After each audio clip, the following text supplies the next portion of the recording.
বাংলাদেশে গণতন্ত্রের জন্য রক্তদান করেছে, হাজারে হাজারে শহীদ হয়েছে, গণতন্ত্রকে পুনরুদ্ধার করেছে, ফেসিবাদের পতন হয়েছে, ফেসিস্ট শেখ হাসিনা তার আপন ঠিকানা দিল্লিতে অবস্থান নিয়েছে।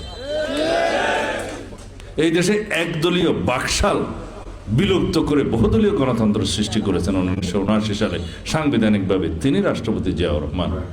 তিনি এদেশের শতকরা 92% মুসলমানের অনুভূতিকে সম্মান দিয়ে ধারণ করে সংবিধানে বিসমিল্লাহির রহমানির রহিম সংযুক্ত করেছিলেন, ঠিক কিনা? রাষ্ট্র পরিচালনার মূলনীতি হিসাবে মহান আল্লাহর উপর আস্থা এবং বিশ্বাস, এই বাক্যটা সংযোজন করেছিলেন সংবিধানে তিনি রাষ্ট্রপতি জিয়াউর রহমান। এরপরের ইতিহাস, গণতান্ত্রিক সংগ্রাম, স্বৈরাচার সামরিক শাসন বিরোধী সংগ্রাম, দেশনেত্রী বেগম খালেদা জিয়া গণতন্ত্রকে পুনরুদ্ধার করেছেন।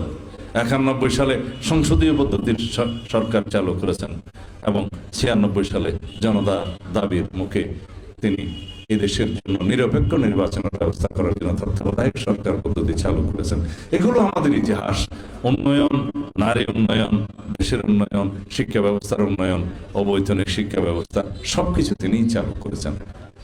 বাংলাদেশে গণতন্ত্রের জন্য রক্তদান করেছে, হাজারে হাজারে শহীদ হয়েছে, গণতন্ত্রকে পুনরুদ্ধার করেছে, ফেসিবাদের পতন হয়েছে, ফেসিস্ট শেখ হাসিনা তার আপন ঠিকানা দিল্লিতে অবস্থান নিয়েছে।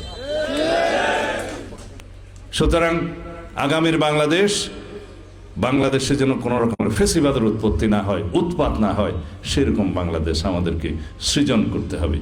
গণতান্ত্রিক পদ্ধতিকে এমন শক্তিশালী করতে হবে এই দেশে যেন আর কেউ স্বৈরাচারী হয়ে উঠতে না পারে। সেজন্য আমরা সংবিধানের প্রয়োজনীয় সংশোধনী আনছি।